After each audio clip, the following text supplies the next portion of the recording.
Pre board परीक्षाएं बहुत सारे बच्चों की हो रही हैं, बहुत सारे बच्चों की हो चुकी हैं। तो आइए प्री बोर्ड परीक्षाओं के लिए एक बेहतरीन, सबसे इंपॉर्टेंट और वायरल पेपर आपके सामने है। वायरल इसलिए है क्योंकि बोर्ड के द्वारा यह कहा गया है कि आपके प्रीवियस ईयर के जितने भी पेपर हो चुके हैं उन्हीं से आपका पेपर आना है। तो इसलिए हम कहते हैं, आइए समझते हैं, इस पेपर को हल कर लेते हैं। बहुत समय नहीं लेंगे क्योंकि समय बहुत कीमती है, केवल हम टू द पॉइंट काम करेंगे क्वेश्चन पर ही सिर्फ।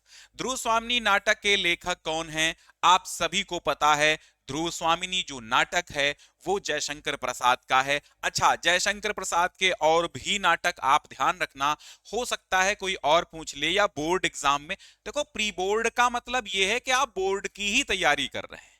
ये मत समझिए कि ये पेपर प्री बोर्ड का है तो हमारे बोर्ड में काम नहीं आएगा। आप उठा के देखेंगे तो सब एक ही चीज होती है। कोई भी सिलेबस चेंज नहीं होता है, कोई भी पैटर्न चेंज नहीं होता है, और प्री बोर्ड का मतलब भी यही होता है कि बोर्ड से पहले एक डमी बोर्ड आपका ले लिया जाए।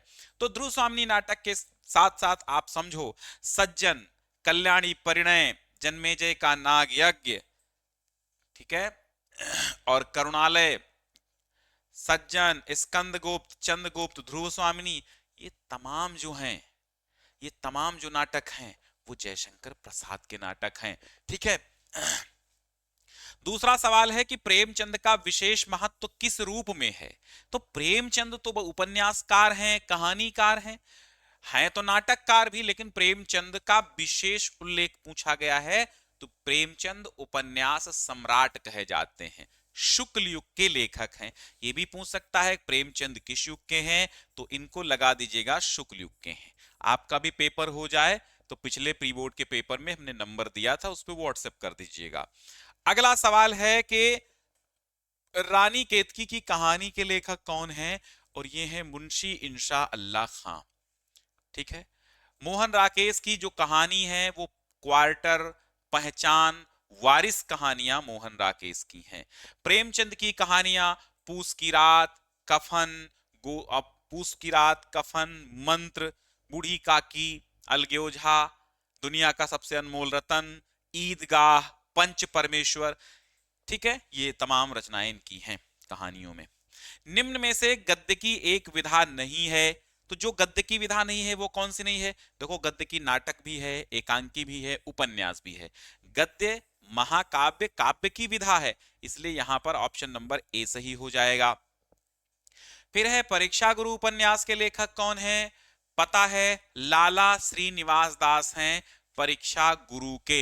हिंदी का पहला मौलिक उपन्यास अगर आपसे पूछा जाए तो बता दीजिएगा कि परीक्षा गुरु लाला श्रीनिवास दास का हिंदी का प्रथम मौलिक उपन्यास कहा जाता है।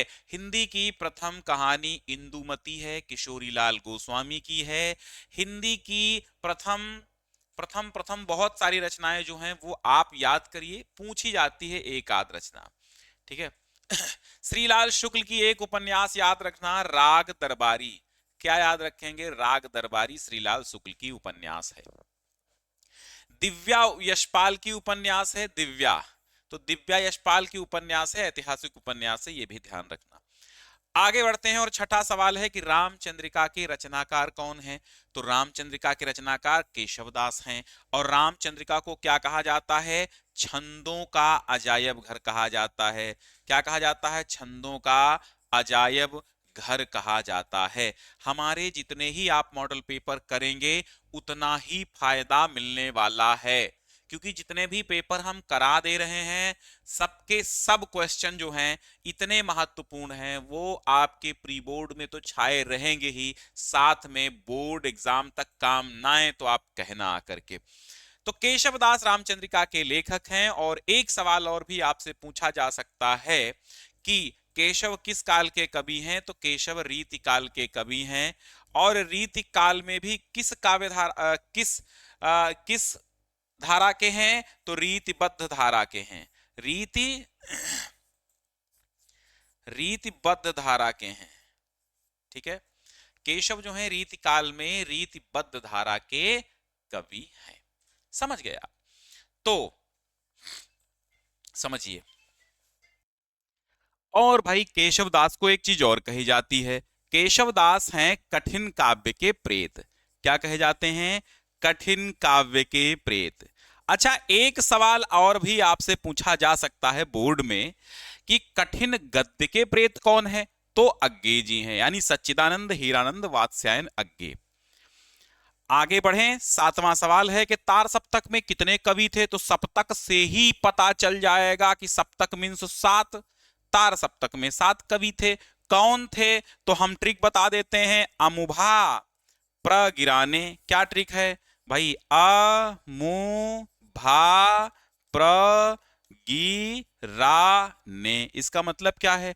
अज्ञे, मुक्तिबोध, भारत भूषण अग्रवाल, प्रभाकर माचवे, गिरिजा कुमार माथुर, रामविलास शर्मा और नेमीचंद जैन। ठीक है, चलो तो 7 कवि थे, ऑप्शन नंबर बी सही होगा। द्विवेदी युग नाम किसके नाम पर पड़ा? भाई द्विवेदी युग का नाम किसके नाम पर पड़ा? तो ये महावीर प्रसाद द्विवेदी के नाम पर पड़ा। आप ये मत समझ लेना कि द्विवेदी तो हजारी प्रसाद द्विवेदी भी हैं, हजारी प्रसाद द्विवेदी जी भी हैं और महावीर प्रसाद द्विवेदी भी हैं। तो हजारी प्रसाद और महावीर प्रसाद, माने कहने मतलब यह है, कंफ्यूजन आपको होगा, लेकिन द्विवेदी युग सरस्वती पत्रिका के संपादक जो हैं उनके नाम पर पड़ा है, इतना ध्यान रखना, महावीर प्रसाद द्विवेदी। कुरुक्षेत्र। अच्छा, और आपसे एक सवाल और भी पूछेगा कि द्विवेदी युग के लेखक कौन है? उसमें भी हजारी प्रसाद दे देगा, लेकिन हजारी प्रसाद द्विवेदी जो हैं वो शुक्लोत्तर युग के लेखक हैं। काहे के हैं? शुक्लोत्तर युग के हैं।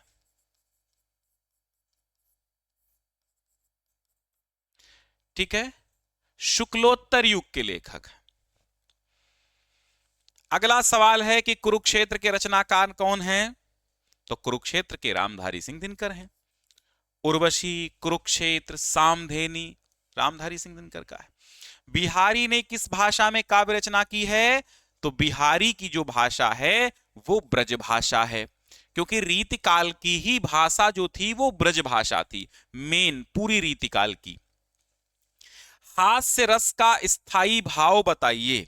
तो हास्य रस का स्थायी भाव है हास। क्या है? हास्य रस का स्थायी भाव हास, हास है। और क्रोध किसका है? तो रौद्र रस का स्थायी भाव क्रोध है। भय किसका है? तो भयानक रस का स्थायी भाव भय है। रति किसका है? तो श्रृंगार रस का जो स्थायी भाव है वो रति है। 12वां सवाल है कि चौपाई के प्रत्येक चरण में कितनी मात्राएं होती हैं? तो 16 मात्राएं होती हैं। ठीक है, अब ये एक सवाल क्यों पूछा गया? क्योंकि ये 25 में एक पेपर में पूछा गया कि चौपाई के चरण में कितनी कितनी मात्राएं होती हैं, तो 16 होती हैं। ठीक है, अभी आपसे पूछ लेगा दोहा के पहले चरण में कितनी मात्रा है? तो दोहा के पहले और तीसरे चरण में 13, दूसरे चौथे चरण में 11 होती हैं। पीपर पात सरिस मंडोला में अलंकार कौन सा है? तो सरिस आ जाने से उपमा अलंकार है। चरण कमल बंदव हर्राई में रूपक अलंकार है। पंचवटी में प्रयुक्त समास कौन सा है? पंचवटी में द्विगु समास है। गंगा का पर्यायवाची कौन है? तो गंगा का पर्यायवाची है सुरसरी। सुरसरी है, देव नदी है, ठीक है, विष्णु पगा है, विष्णु पगा है और विष्णु पगी भी है। और गंगा को और क्या कहते हैं?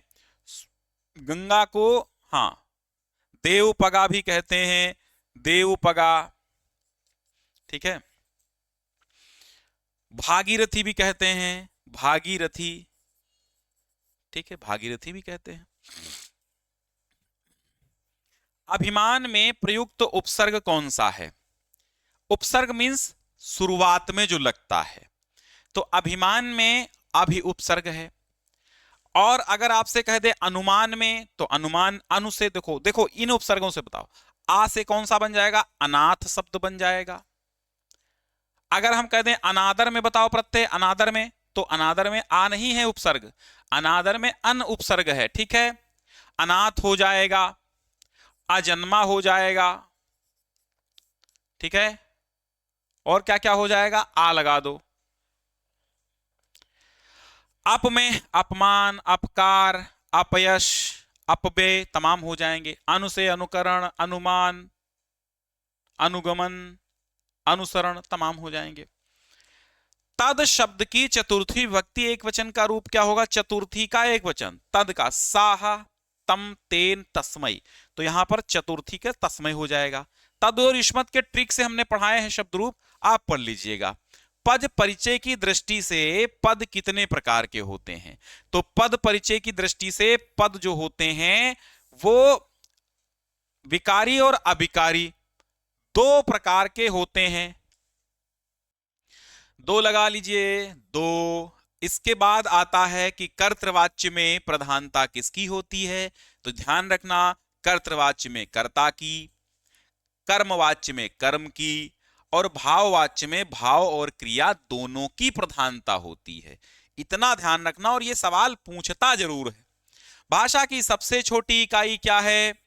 भाषा की सबसे छोटी इकाई जो है वो शब्द है। भाषा की सबसे छोटी इकाई शब्द है, या फिर अक्षर भी तो हम कह सकते हैं। इससे अक्षर से छोटा तो कुछ होता नहीं है। अक्षर से बड़ा होता है शब्द, और शब्द से बड़ा होता है वाक्य। ठीक है, तो आप इसमें जो जाएंगे फाइनली अक्षर पे जाएंगे, क्योंकि अक्षर ही भाषा की सबसे छोटी इकाई है। और इसके बाद आते हैं गद्यांश। गद्यांशों में दूसरी बात जो इस संबंध में विचारणीय है वो ये है कि संस्कृति अथवा सामूहिक चेतना ही हमारे देश का प्राण तत्व है। जब हमने आपको गद्यांश पहचान की ट्रिक बताई तो हमने बताया कि संस्कृति आ जाए तो भारतीय संस्कृति है, नैतिक चेतना की बात आ जाए तो भारतीय संस्कृति वाला ही गद्यांश है। तो ये जो गद्यांश है ये भारतीय संस्कृति नामक पाठ से लिया गया है, और इसके जो लेखक हैं वो डॉक्टर राजेंद्र प्रसाद हैं। व्याख्या कैसे करनी है कई वीडियोस में हमने आपको समझा रखा है कि आप लिखेंगे कि प्रस्तुत रेखांकित अंश में डॉक्टर राजेंद्र प्रसाद जी कहते हैं, और जो कहते हैं, जो इस लाइन में कहते हैं, वो अपने भावों के अनुसार आपको करना है। संस्कृति अथवा सामूहिक चेतना ही हमारे देश का प्राण है, तो इसको क्या लिख सकते हो? लिखेंगे कि डॉक्टर राजेंद्र प्रसाद जी कहते हैं कि हमारे भारत की संस्कृति और इसकी सामूहिक जागरूकता ही हमारे देश का प्राण तत्व है। यानी हमारे देश के प्राण हमारी संस्कृति और सामूहिक चेतना में ही बसते हैं। बस उसी बात को हमने पलट दिया है और कुछ नहीं करना है। इसके बाद है रेखांकित अंश की व्याख्या। हमारे देश का प्राण क्या है? तो लिखा है हमारे देश का प्राण संस्कृति और सामूहिक चेतना है। हो गया। ईर्ष्या का यही अनोखा वरदान है। जैसे हमने देखा ईर्ष्या लिखा हुआ है, हम समझ गए ईर्ष्या तू न गई मेरे मन से, रामधारी सिंह दिनकर का लिखा हुआ चैप्टर। ठीक है, अब मनुष्य दुख क्यों भोगता है? बताओ, अब मनुष्य दुख क्यों भोगता है? यहां देखो, उन वस्तुओं से दुख उठाता है जो दूसरों के पास है। यानी जिस मनुष्य के हृदय में ईर्ष्या घर बना लेती है, वो उन चीजों से आनंद नहीं उठाता जो उसके पास मौजूद हैं, बल्कि उन वस्तुओं से वह दुख उठाता है जो उसके पास नहीं है। तो मनुष्य इससे ही दुख भोगता है, क्योंकि वो आदत से लाचार होता है, ईर्ष्यालु होता है। और रेखांकित अंश की व्याख्या जो भी अंश रेखांकित होगा उसकी ही करनी होगी। इसके बाद पद्यांश आता है कि निर्गुण कौन देश को बासी, मधुकर कही समुझाई सौहृदय, बूझति साच नहासी, निर्गुण कौन देश को बासी, को है जनक कौन है जननी, कौन नारी को दासी, कैसो बरन भेष है कैसो की रस में अभिलाषी, निर्गुण कौन देश को बासी। यहां पर सूरदास कहते हैं, यहां देखो सूर लिखा है, समझ गए सूरदास के पद का है।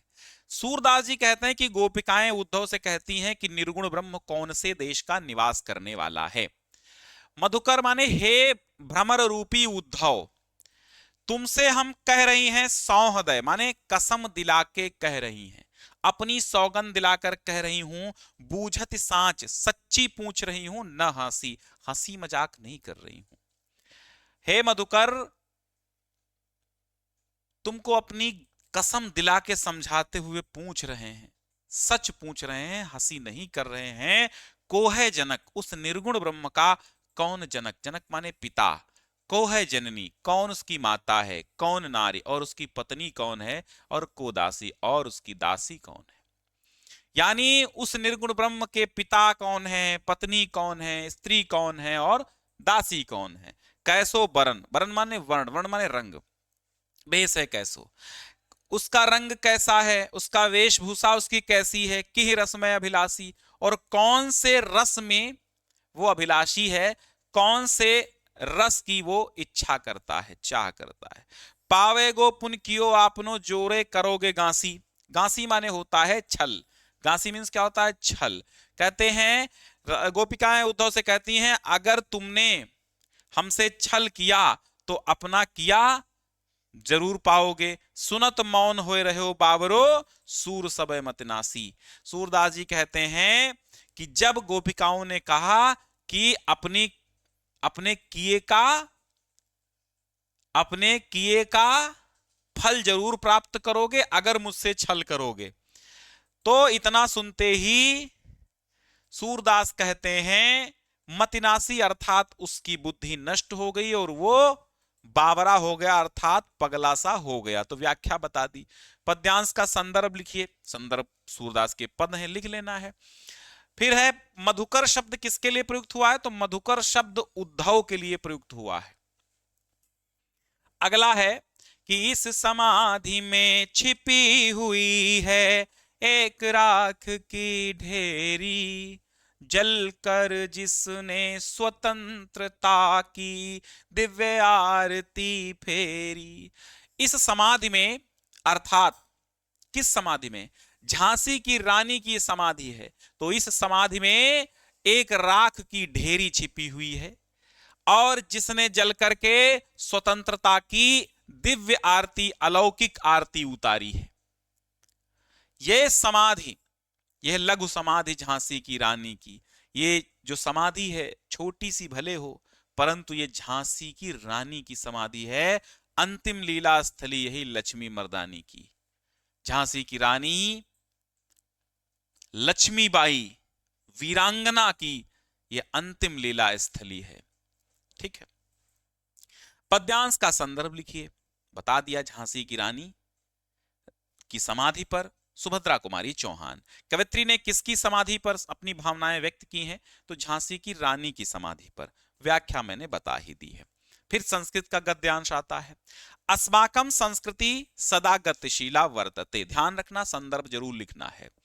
अस्माकम संस्कृति सदा गतिशीला वर्तते माने अस्माकम माने हमारी, संस्कृति माने संस्कृति, सदा माने सदैव, गतिशीला माने गतिशील, वर्तते माने है। तो हमारी संस्कृति सदैव गतिशील है।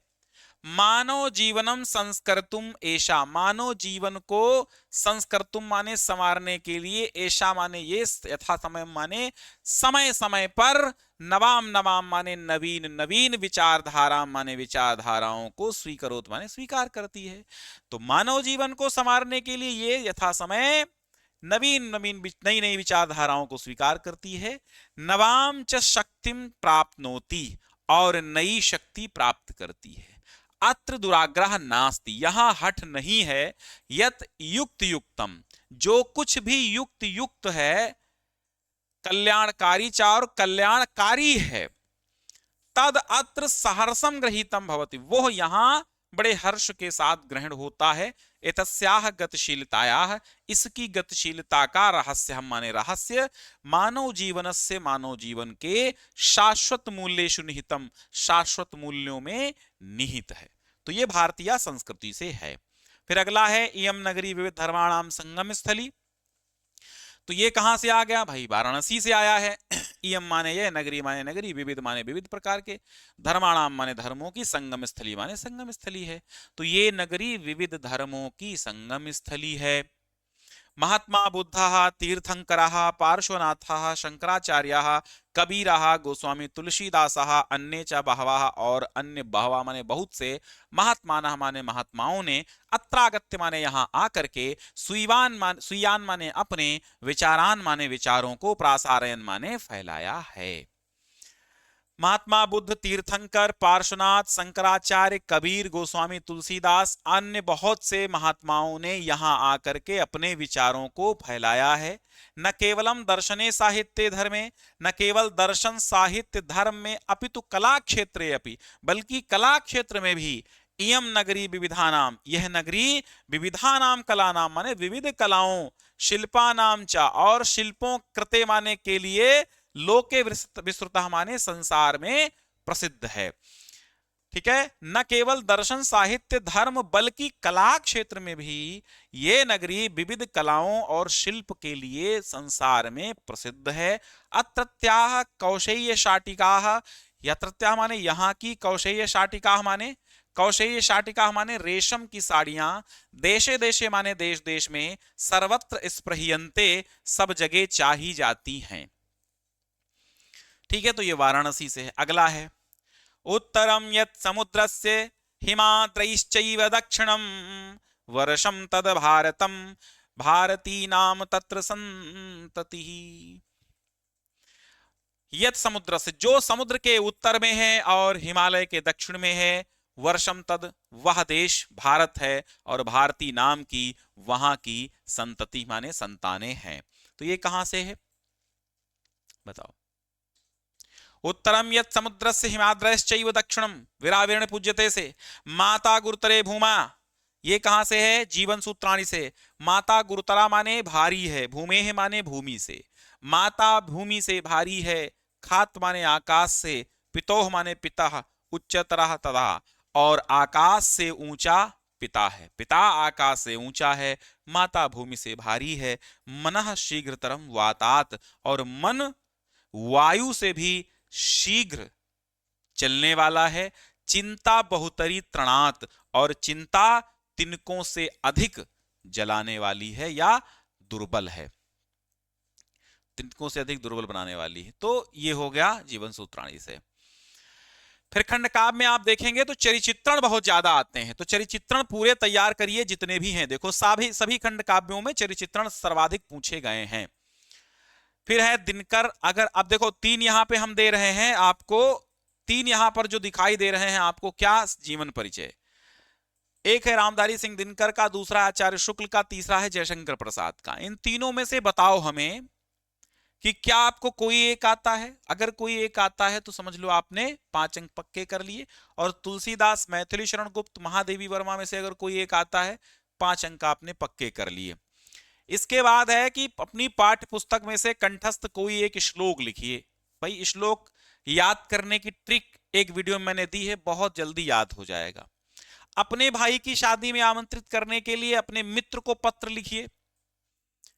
ठीक है, 2 दिन का अवकाश लेने के लिए प्रधानाचार्य को प्रार्थना पत्र लिखिए, तो लिख ही लेते होगे। चंद्रशेखरा कहा आसीत, चंद्रशेखरा एकः भारत वीरः आसीत, देशभक्तः आसीत।